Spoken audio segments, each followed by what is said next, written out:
The crisp autumn evening air chilled my skin as I strolled toward the Johnsons' house, my heart racing with a mix of excitement and anxiety.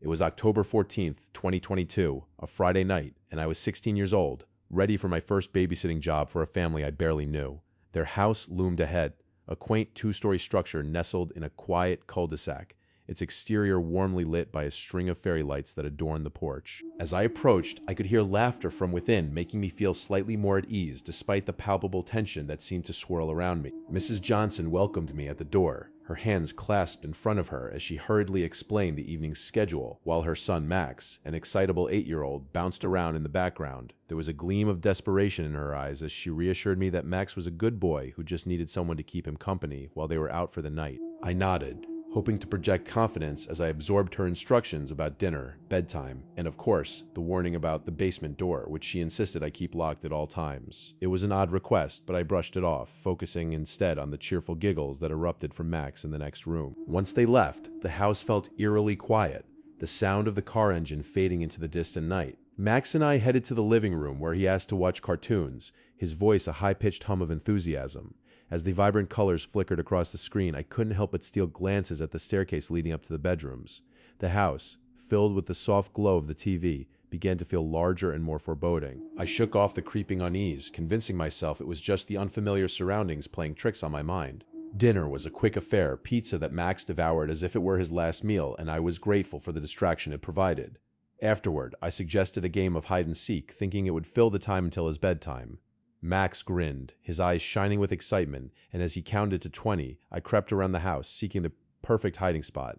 My heart raced as I slipped into a dark corner of the narrow hallway, the faint smell of dust lingering in the air. But as I crouched there, the silence hung heavily, broken only by the sound of Max's footsteps echoing against the wooden floor. Suddenly, I heard a soft whisper, barely audible but distinct, emanating from the basement door. It was a sound that sent chills dancing down my spine. It was as if someone was beckoning me from the depths below, a soft call that was both enticing and horrifying. I dismissed it as my imagination running wild, but when I opened my eyes, I couldn't shake the feeling that I wasn't alone. Just then, I heard Max's giggle, an innocent sound that snapped me back to reality. When the game ended and bedtime approached, I tucked Max into his bed, his eyelids heavy with the weight of sleep. I sat up in the living room, watching the dim glow of the TV as it lulled me into a false sense of security. Minutes turned into hours as I scrolled through my phone, until the silence in the house began to amplify strange noises, creaks in the floor, whispers that danced just beyond my comprehension. Each sound was a reminder that I was completely alone, and the atmosphere of the house shifted, becoming thick with an unseen tension. Then, without warning, the basement door creaked open, a slow, deliberate movement that echoed through the house. My heart raced as I jumped to my feet, my phone slipping from my grasp and clattering on the floor. I tentatively walked toward the door, the chill in the air wrapping around me like a shroud. The faint glow of the moon spilled through the doorway, illuminating the dark staircase that led into the abyss. I stood frozen, the quiet of the house now feeling like a live wire, charged with anticipation and fear. Gathering my courage, I approached the basement door, peering down into the inky blackness. I called out Max's name, a small part of me hopeful that he had ventured down without my knowledge, but all that met my ears was an unsettling silence. I felt a prickling sensation at the back of my neck, a forewarning that I was not alone. My instincts told me to retreat, to barricade myself and Max against whatever lay below, but my feet betrayed me, inching forward as if drawn by an invisible force. Finally, I made the decision to leave the door ajar but not venture in. Instead, I returned to the living room, attempting to drown out the gnawing fear with cartoons once more. As the sounds of laughter filled the air, a thought struck me. What if those whispers weren't just in my head? I glanced back at the basement door, now slightly ajar, and a cold shiver surged through me. I pushed the thought away, reminding myself to focus on keeping Max safe. But as the minutes dragged on, that whisper returned, and this time it was clearer, a chilling invitation, come down. Just then, Max appeared at the top of the stairs, rubbing his eyes, a confused expression on his face. "What's wrong?" he asked, his voice hoarse with sleep. I forced a smile, my heart pounding as I continued to glance toward the basement. "Nothing, just checking on you," I replied, trying to shake off the anxiety that curled in my stomach. But as I reached out to soothe his worries, I couldn't ignore the chilling dread that washed over me. I was beginning to wonder if I should have heeded Mrs. Johnson's warnings about that basement. Max climbed down, seeking comfort on the couch. Just as I was about to turn on the lights, something caught my eye near the basement door, a shadow that seemed to flicker in the dim light. I blinked, convinced my mind was playing tricks on me. But when I took a closer look, the shadow was still there, shifting and swirling as if trying to take shape. Panic gripped me, and I bolted to the kitchen, desperate to find a weapon, anything to defend myself and Max against the unknown. I rummaged through drawers frantically, but could only find a dull knife and a wooden spoon, not exactly what I envisioned as suitable defenses. I raced back into the living room, hoping to create a barrier between Max and whatever lurked beyond the basement door. With the knives in one hand, I held Max close with the other, whispering assurances that everything was fine, even as my heart hammered in my chest. The glow from the TV flickered, matching the instability in my mind as the noises from the basement grew louder. A cacophony of whispers intertwined with the sound of soft footsteps. Then, without warning, the TV screen went black, engulfing us in darkness. The silence was suffocating, broken only by the sound of my breathing, which was too loud in the absence of the comforting noise. I felt Max's tiny body tremble against mine, and I could sense his fear mirroring my own. Just then, the basement door creaked wider, as though something or someone was preparing to step out into the house. I held my breath, gripping the knife tightly, every muscle in my body coiled and ready for whatever horror awaited us. As I braced myself for the worst, the basement door swung open with a force that sent a gust of air through the room. I peered into the darkness, my heart pounding as adrenaline surged through my veins. "Max, stay behind me," I hissed, my voice laced with urgency, but as I prepared to confront whatever emerged, I realized the whispering had stopped, replaced with an eerie stillness that hung heavy in the air. I took a cautious step forward, and then another, the knife held high, ready to defend us against whatever horror lurked behind the door. But just as I was about to peer inside, I heard a soft, familiar voice from behind me, breaking the silence like glass shattering. "Mommy?" Max called out, confusion painting his features. My heart sank in that moment of vulnerability. The basement door slammed shut with a resonating bang that echoed through the house, extinguishing any hope of sanity I clung to. Max shrieked, gripping me tightly, and I could only stand there, frozen, the knife slipping from my fingers, clattering to the floor. The shadows in the house crept closer as if drawn to our fear, and I could feel a presence in the air, alive and hungry. As the echoes of our fear reverberated through the hallway, I realized I had to get us out of that house, away from whatever darkness had pushed itself into our lives. I grabbed Max's hand, leading him towards the front door, but just as we reached the exit, I felt a cold breath on my neck, freezing me in place. The whispers returned, louder and more insistent this time. "Stay with us." My stomach turned, and I could feel the walls closing in, the darkness pressing against us. I couldn't let it take Max. I wouldn't let it. Summoning all my strength, I flung the door open and propelled us into the night, leaving the whispers and shadows behind, but knowing the darkness would always linger in the corners of my mind. It was a chilly winter evening on December 5th, 2021, the kind of night where every breath carried a cloud of mist. The kind of night that felt intimate, with the flurries of snow falling softly like whispers from the sky. I had taken a babysitting job for the Stevens family, a couple friendly and warm with their son Timmy, a bright 7-year-old with an imagination that seemed to stretch beyond the stars. The snow-dusted landscape surrounding their home gave it the appearance of a holiday postcard, yet there was an unsettling feeling that crept into my bones as I approached the welcoming entrance. Mrs. Stevens greeted me with a warm smile at the door, her cheeks flushed pink from the cold. She handed me a list of instructions, her voice filled with an urgency that I later realized was unusual. "Timmy is fond of his bedtime stories, and he can sometimes hear noises from the attic," she said, a hint of worry crossing her face. "Just reassure him. It's likely the house settling."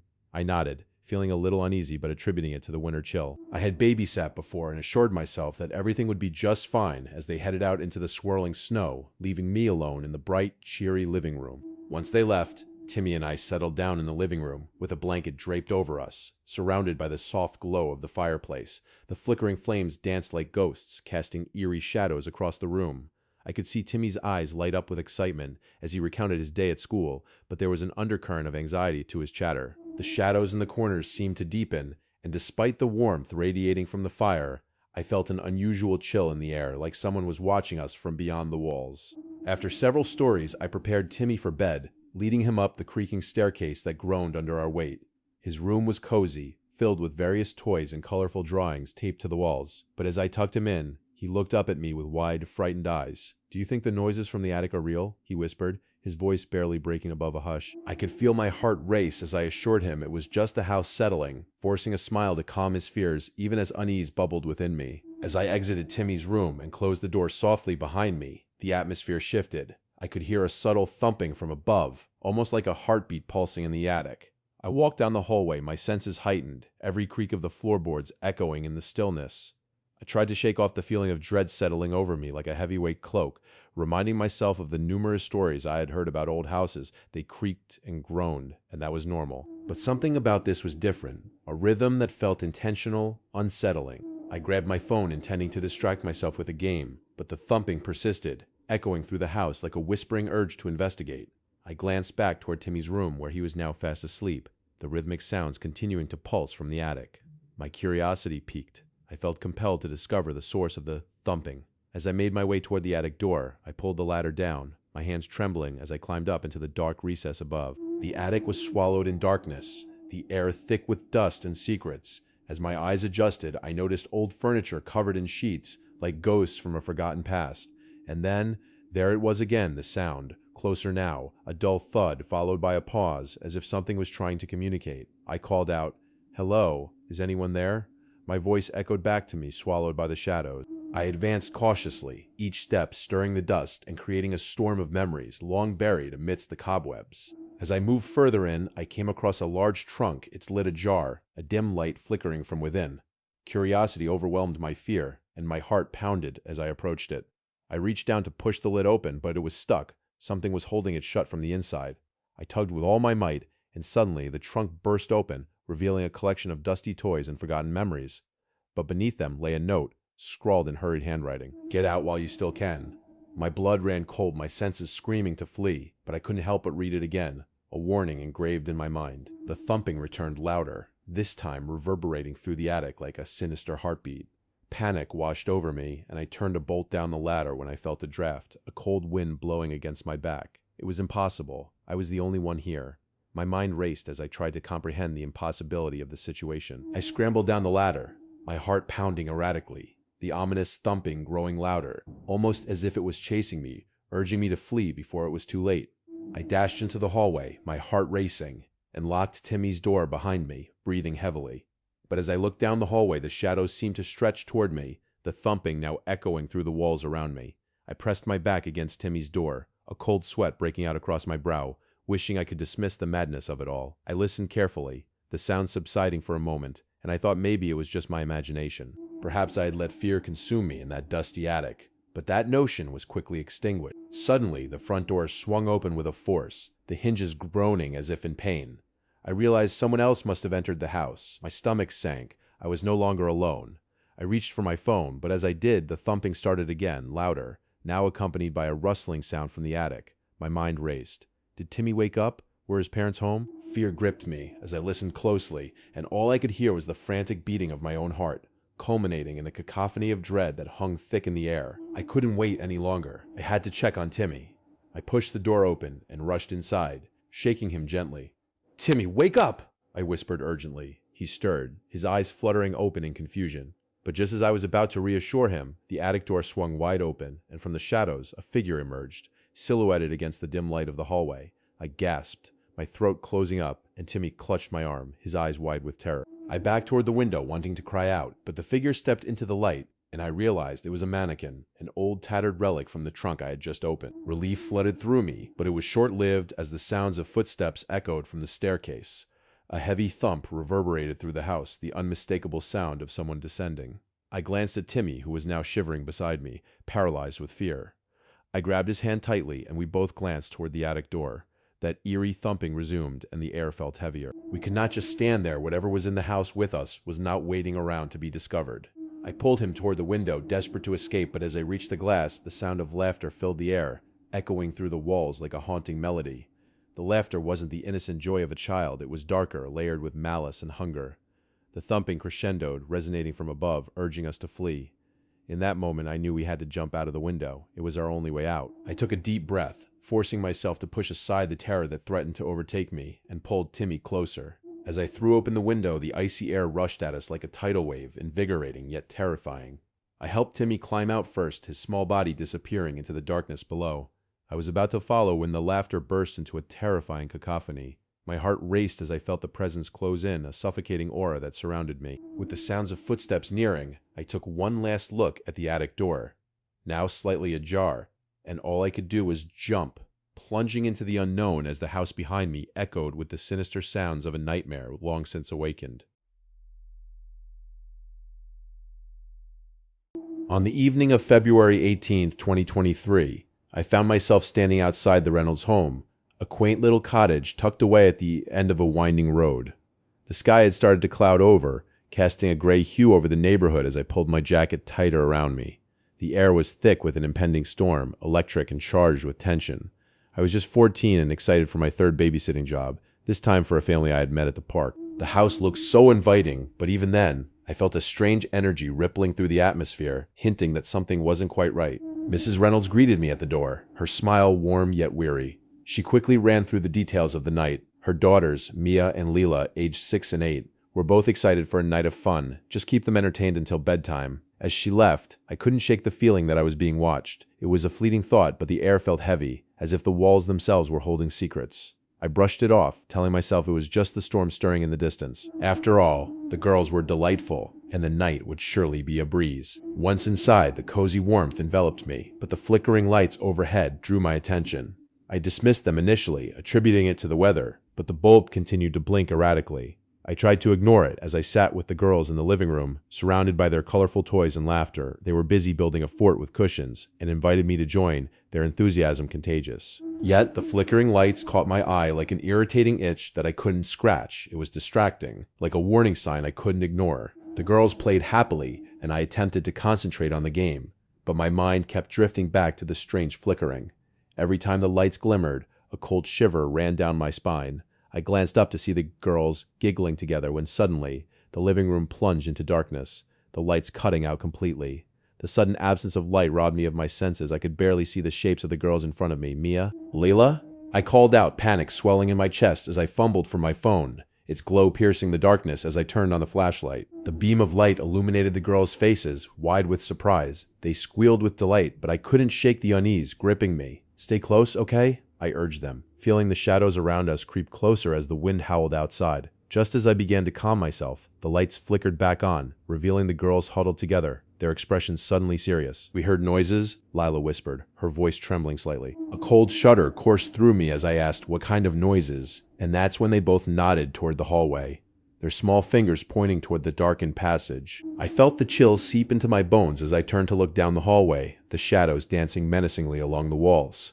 It's probably just the wind, I said, trying to sound brave. But as I spoke, another thump echoed from the direction of the hallway, a heavy, deliberate sound that sent my heart racing. No, it sounds like someone is whispering, Mia added, her voice barely above a whisper. I swallowed hard, the knot of fear tightening in my stomach. I didn't want to frighten them further, but dread washed over me as I caught sight of the flickering lights again, now much more erratic, as if something unseen was lurking nearby. We huddled together in the living room, and I suggested we play a game to distract us.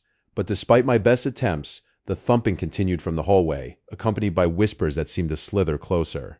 I counted to 10 and called out, trying to create a facade of normalcy, but I felt the tension building within us, a silent understanding that something was indeed off. Just then, the lights flickered again, plunging us into darkness before returning. Only this time, the whispers echoed louder, almost mocking, "Help us," they seemed to say, and the girls' eyes widened in fear. I grabbed my phone again, illuminating the hallway with its beam, and made my way toward the source of the sound, heart pounding. Each step felt heavy, as if the air thickened around me. As we neared the entrance to the hallway, the whispers became clearer, a corrupted chorus of pleas that sent chills running down my spine. Help us. It was undeniable. They were calling for assistance.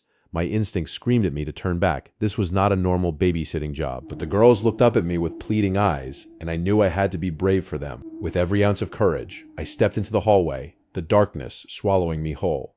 The whispers intensified, filling the air, echoing in my mind. Help us, they cried again, more urgently this time. I could feel the temperature drop as if the shadows themselves were coming alive. My heartbeat echoed in my ears, drowning out the whispers, and just as I reached the end of the hallway, a door creaked open. The door opened slowly, revealing a pitch-black room beyond, the air thick with dust and forgotten memories. I hesitated, my phone barely illuminating the entryway, but the girls were just behind me, their small hands gripping my pants tightly. "What's in there?" Lila asked, her voice trembling. I didn't know how to answer, throat dry as I searched for the right words. All I could think was that whatever lay in the darkness didn't belong in that house, and I had to protect the girls, protect them from whatever had awakened there. I forced myself to step into the room, flicking on the flashlight, and gasped at the sight before me. The walls were covered with old family photos, but they all appeared to be faded beyond recognition, blurred faces with hollow eyes that seemed to watch us. I backed away instinctively, my instincts screaming to flee, when suddenly the lights stopped flickering altogether, plunging us into utter darkness again. The whispers returned, swirling around us like a tempest. "Let us out," they chanted, the voices now frantic and desperate. Panic clawed at my throat as I rushed backward, stumbling over the girls in my haste. The darkness felt alive, suffocating and oppressive. I extended my hand toward the exit, but as I turned, the door slammed shut with a deafening bang, trapping us inside. My heart raced as I pressed my back against the wall, the relentless whispering growing louder, pressing in on us, drowning us in fear. "Let us out," I called, my voice breaking as I tried to shake the girls out of their daze. We had to get out. The girls were trembling, their faces pale in the gloom. "What do we do?" Mia cried, her voice breaking my resolve. I grabbed Timmy's hand tightly. We needed to stay together. In the swirling darkness, I felt the shadows closing in around us, hungry for fear. "We'll find a way out," I promised, though I felt far from certain. I took a deep breath, and in the chaos of whispers and shadows, we fled toward the door, my heart pounding in desperation. Just as I reached for the doorknob, I could feel something cold brush past me, a sensation so chilling that it threatened to freeze me in place. With every ounce of strength, I twisted the doorknob and flung the door open, bursting into the hallway once more. The flickering lights returned, illuminating our path as we raced down the hall. As we reached the living room, the whispers faded, but the air seemed charged, still heavy with the remnants of something unnameable. "What was that?" Leela gasped, her eyes wide with terror.